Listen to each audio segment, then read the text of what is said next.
think they let El Chapo get out of his penitentiary to go see about his knee? No. Jay-Z is sharing a new statement after the civil case accusing him and Sean Diddy Combs of raping a teenager was dismissed. Big breaking news tonight. For the first time in the history of New York City, a sitting mayor has been indicted for crimes. A former assistant to Sean Diddy Combs speaking out in a new interview with new allegations about wild parties and drug use. They are going to be watching basically for hours on end in front of people. He says he's being targeted because he's a black man and the charge. Breaking update. A newly leaked audio recording has just come to light, and it allegedly captures Diddy in a private conversation with Jay-Z and Jay-Z's son. What's being said in this recording is nothing short of jaw-dropping. How did Diddy seemingly anticipate that someone would end up hospitalized? And could this conversation point to behind-the-scenes influence in the sudden dismissal of Jay-Z's case? If authentic, this audio raises serious questions that challenge everything we thought we knew. Don't go anywhere, because the truth behind this explosive exchange is about to unfold. I wasn't gonna get at you from the inside. He has reached out to a witness, an alleged participant in multiple freak-offs. Then why Oprah staying quiet? Why Ellen moving to another country? And he's asking people to intimidate witnesses or pay people off. Don't be shocked if nobody show up to testify. Don't contact me anymore, Puff. I already got that Houston lawyer breathing down my neck over that 13-year-old girl. If you don't want things to get worse for you, then you need to start answering my son's phone call. The defendant's goal is to blackmail victims and witnesses either into silence or providing testimony helpful to his defense.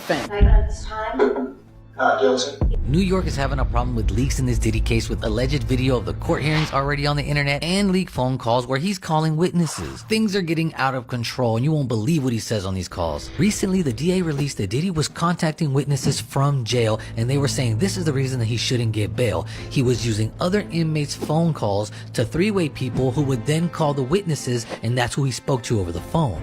Also, in a weird turn of events, the DA who brought these charges against Diddy is suddenly resigning from his position during the biggest case of his career, and that is strange. So let's break down this insane phone call that we found online. Legal disclaimer, people, I'm just a guy that reacts to stuff I find on the internet. So as of right now, everything is rumors, gossip, or opinions of others. Shockwaves are rippling through the industry following startling new developments tied to Diddy's recent actions.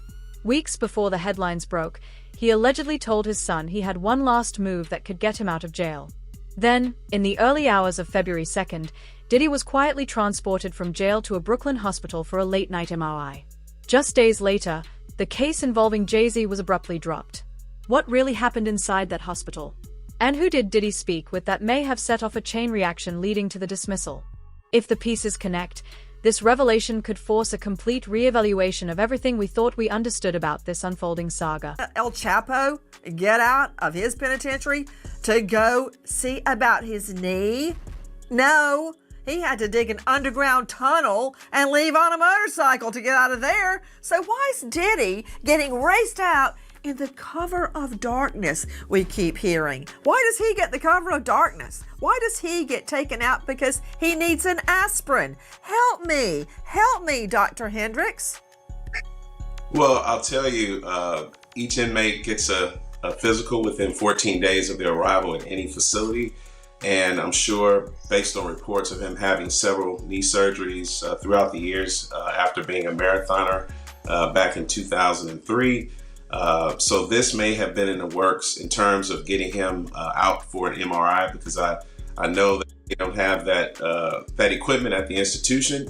And I'll just tell you this, they probably had set this appointment up months, maybe weeks ago, and they set it up for the evening. To leave at 1 a.m. in the cover of darkness? Okay, you think that's what they set up, Hendricks? Look, I know you're being loyal to MDC, but can we get real? Leaving MDC because your knee hurts?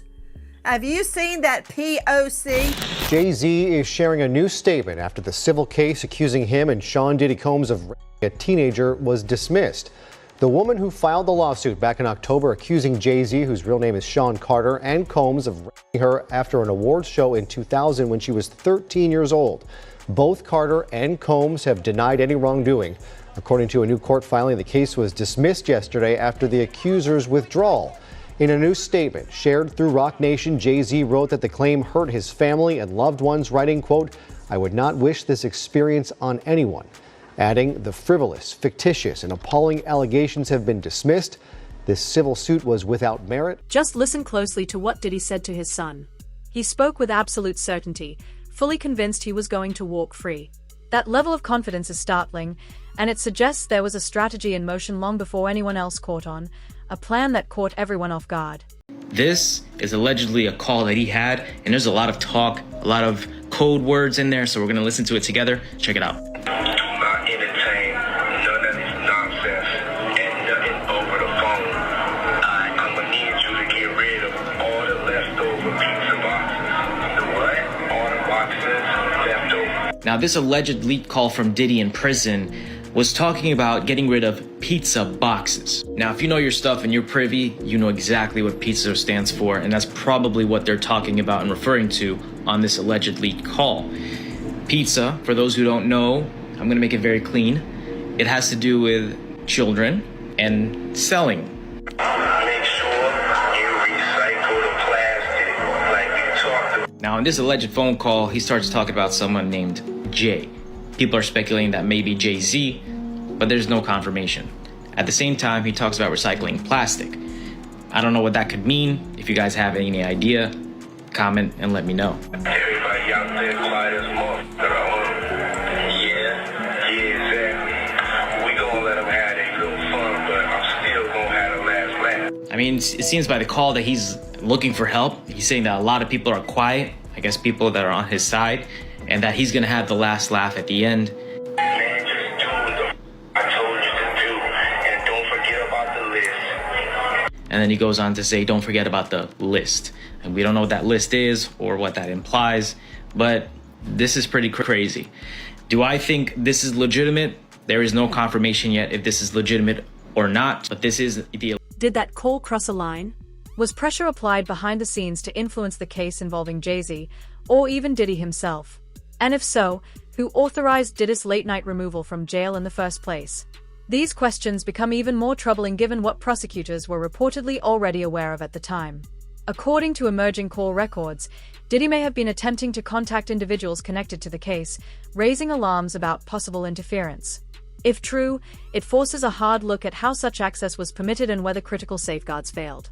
The implications could be massive, not just for this case, but for trust in the system itself. The sex trafficking case against Sean Diddy Combs, prosecutors now claiming that from behind bars, Combs has been trying to reach out to victims and possible witnesses. And ABC's Phil Lipoff is here now with this story. Good morning, Phil. Good morning, Gio. Diddy's lawyers trying for a third time to get him out on bail, but this time, the prosecution telling the judge about attempts they say the rap mogul made from behind bars to influence everyone from potential jury to alleged victims. This morning, prosecutors leveling new accusations against Sean Diddy Combs, saying he poses a serious risk of danger even from behind bars as he awaits trial. In a court filing late Friday, prosecutors detailing the steps they say Combs is taking while locked up to reach out to prospective witnesses and influence public opinion to affect potential jurors. The accusations within the prosecution's motion to deny bail are very serious and will be considered very heavily by the judge because the judge is going to want to ensure that he is not influencing witnesses and or contacting anyone to influence a trial in any way. Combs has pleaded not guilty to charges of racketeering, transportation to engage in prostitution, and sex trafficking. He denies any wrongdoing. The government now asking a judge not to grant Combs' third request for bail, in which the music mogul offers a $50 million bail package. This case should have been a clear-cut legal matter. Jay-Z's lawyers were caught on tape allegedly trying to bribe witnesses, even going so far as to impersonate FBI agents and flash fake badges, actions that would constitute a serious federal crime. And yet, incredibly, the case against Jay-Z was dismissed. So who is really pulling the strings behind the scenes?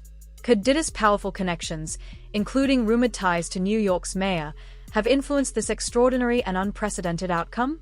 The unanswered questions here could rewrite everything we thought we knew about the case. Lawyers are bribing people to sue Busby and his law firm. This 13-page lawsuit was filed on January 3rd in Harris County, Texas, and the plaintiff in the filing is being represented by none other than Busby's law firm, who filed the suit on his behalf. Now, Jose Maldonado, who is the plaintiff in this suit, is suing Jay-Z's attorneys and his company, Roc Nation. Was Diddy already under surveillance? And if so, who initiated it? What's raising eyebrows is the timing. Diddy reportedly suffered a massive $100 million legal loss, and almost simultaneously, Mayor Eric Adams found himself indicted. Two powerful figures, said to be close associates, suddenly facing serious legal trouble at the same time. Coincidence, or something more? Adding even more controversy, Mayor Adams was allegedly aware that Diddy was under investigation, yet still awarded him the key to the city. Was that gesture meant to rehabilitate Diddy's public image? Or does it point to deeper connections and behind-the-scenes dealings that haven't yet come to light? The overlap here is impossible to ignore, and the questions are only growing louder. But not Sean Carter, aka Jay-Z himself. According to the lawsuit, the defendants in this suit are Marcy Bryan Croft, her law firm MJ Legal, Roc Nation, and the law firm who is representing Jay-Z, Quinn Emanuel Urquhart and Sullivan. They allege the defendants conspired to obstruct justice by engaging in shadowy operatives to illegally get more than 24 current and former clients of Busby law firm to turn around and sue them. The suit claims Roc Nation is financing this alleged effort, while attorneys Marcy Croft and the law firm Quinn Emanuel are orchestrating this whole thing. According to the suit, the defendants' agents were pretending to work for the state of Texas and allegedly flashed fake badges. If he was a part of that, how did he get the key to the city? That's crazy to me. If he was in incidents and everything around the city that wasn't favorable, how he get key to the city? So now you got to realize, if they had the mayor under investigation since 2014, Diddy was in investigation around 2011, 9 or 11, something like that. They say either 9 or 11. One of those people are responsible for the feds looking out after one, or either Diddy responsible, his interaction with the mayor, or the mayor interaction with Diddy may have caused the feds to be looking at both of them in some form or fashion. I don't know which one was first. Was it Diddy interaction with the mayor, or the mayor interaction with Diddy? Which one did the Fed have? NBC News has just released a groundbreaking documentary exposing chilling claims from those closest to Diddy. Former insiders, including personal assistants, trusted friends, and employees, allege first-hand accounts of sexual misconduct. Among the most disturbing is testimony from Philip Pines, Diddy's senior executive assistant from 2019 to 2021, who claims he was coerced into demonstrating loyalty through sexual acts. Pines recounts a shocking incident in which Diddy allegedly grabbed him by the shoulders, gave him a massage, and directed him toward a woman on a couch, providing a condom and pressuring him to comply. These allegations are sending shockwaves through the public and raising serious concerns about the toxic culture allegedly surrounding Diddy's inner circle. Of New York City, a sitting mayor has been indicted for crimes. ABC News reporting that Mayor Eric Adams has been indicted by a federal grand jury. We do not know yet the exact charges. Federal authorities have been investigating Adams and members of his staff, issuing subpoenas for documents and cell phones. Several members of administration have resigned, some of them also friends of Mayor Adams. Again, Eric Adams, the 110th mayor of New York, has been indicted by a federal grand jury. We'll have the latest online and tonight on Eyewitness News at 11. New at 5, the legal troubles continue for Sean Diddy Combs tonight after a judge ordered the music mogul to pay $100 million to a Michigan man who says that he was sexually assaulted by Combs in '97. According to court documents, Derek Cardello Smith says Combs drugged and then assaulted him during an after party at a Holiday Inn in Detroit. But Combs never responded to the lawsuit in court. On Monday, the judge ordered him to pay $10 million each month starting in October. The victim is currently behind bars serving a 75-year prison sentence for criminal sexual conduct and kidnapping. A new documentary by NBC News. In the wake of Philip Pines' explosive revelations, Diddy has announced plans to sue NBC for a staggering $100 million over the documentary. The move has sparked widespread speculation that he's attempting to suppress these allegations and silence the victims before the public can see the full scope of his alleged actions. Some insiders suggest this legal maneuver may also explain why 50 Cent's own documentary has faced repeated delays, leaving fans and the public questioning what's really being withheld, and why the truth is taking so long to surface. And at these lavish, drug-fueled nights called Wild King Nights. So this 32-page lawsuit, which was reviewed by multiple outlets, including Rolling Stone, was apparently filed in Los Angeles by a man named Philip Pines, who says he worked for Diddy from 2019 to 2021. So actually more recent than some other suits we've seen against Sean Combs that have been in the early 2000s or even the 90s. But according to reporting in the suit, Pines is alleging a few different things here. Now, before we even get into it, and there is a lot to get into, you might be wondering, what the heck does that name mean? What are we talking about when we said Wild King Nights? Well, part of this lawsuit alleges that Pines had to prove his loyalty to Sean Combs, who was dubbed the King, by performing sex acts for him, hence the name Wild King Nights. The suit even reportedly says that Pines was treated, quote, like an animal playing fetch in order to prove his loyalty. A former assistant to Sean Diddy Combs speaking out in a new interview with new allegations about wild parties and drug use. Eva Pilgrim is here with the story. Good morning, Eva. Good morning, Michael. At this point, we've all probably heard about these infamous parties. Diddy's assistant now giving us details about what he says were called Wild King Nights. This morning, new details allegedly inside Diddy's world before his shocking arrest. The entertainment mogul now behind bars for federal sex trafficking and racketeering charges. It was a circus. He did whatever he wanted, and we were just at his disposal.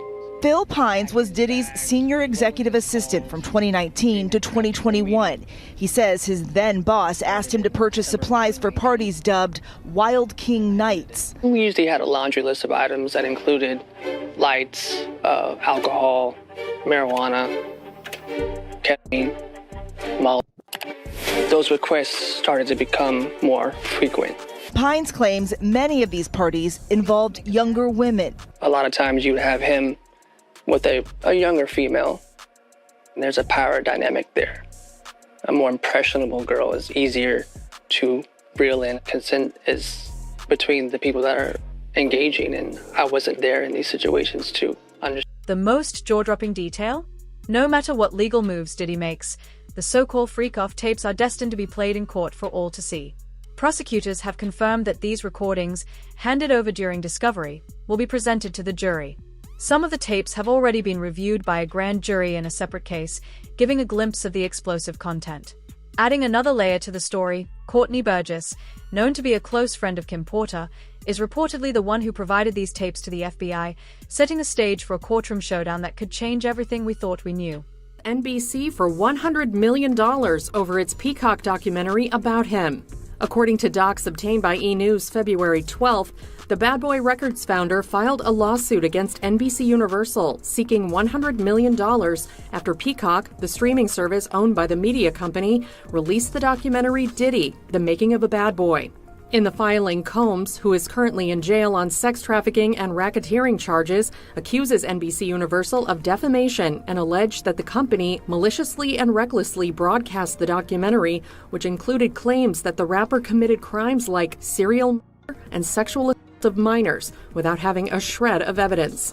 The filing reads, in making and broadcasting these falsehoods, among others, defendants seek only to capitalize on the public's appetite for scandal without any regard for the truth and at the expense of Mr. Combs' right to... Trial starts and the jury sits. Will they be shown these tapes? 100%. Will they have to watch it in court? Like during 100% in court in front of a room of people. And so that's the other thing that's awful. They are going to be watching basically porn for hours on end in front of people. So in front of victim one, whoever it may be, there's going to be porno played in the federal courtroom. And victim one would have been made aware of this? Oh, 100%. She's probably being told right now, like, this is going to be played in open court. Your sex history, your sex life is going to be talked about in open court. All of this. And presumably then she knows that and she's pushing forward because she hasn't withdrawn. But don't forget this. It doesn't matter if she does or she doesn't. This isn't a civil case. This is the criminal case. So she could flat out tell the federal government, I don't want to participate. And they can say, we don't care. This is a crime. Crimes are against the United States, not against, they keep calling her victim one, but don't forget, she's a witness to a crime. So it doesn't matter if she went to them in today and said, I'm not participating. Their response, we don't care. I know a lot of people that know him. I met one of his old security guards, and I've been to the tea about him. Weird shit, liking strap-ons. I met this girl one time that did a photo shoot for him. It's a nice young lady from Canada. And me and her ended up going on vacation together. And a few months later, and she told me something that she saw go down at his house in the Hamptons. And then a few months later, she told me that she went hanging out with like his bodyguard and his entourage and somebody drugged her and she doesn't know what happened. So none of this is alarming. And then she went back to Canada. So. And how long ago was this? Was this in the 90s? This was in the 2000s, maybe like around 2004, 2006, somewhere around there. He's been people fucking each other, kissing each other, getting sucked, pussy getting ate. I've seen all that. That's typical though. So I don't understand how freak offs can be a crime when everybody just gonna be fucking on each other anyway. A bunch of rich people snorting coke and fucking on each other and drunk. If that's a freak off, then I like to go back to it. I like to go back to a freak off. I like fucking celebrity business, and that's the fun thing about the freak offs. In my time when I was there, it was like celebrities was fucking each other. Like all the movie stars and all the actresses was fucking like it was nothing. They was on that powder heavy, but they was fucking. Hey, how you doing? What's down with you? Oh yeah. That's how I was. So I liked the freak offs. So I don't know. Maybe I'm tripping, but it was fun to me when I was young and I was there. It was fun to me. I was a kid in a candy store, looking at all these actresses that you grow up watching. You heard me, and these hoes sucking dick and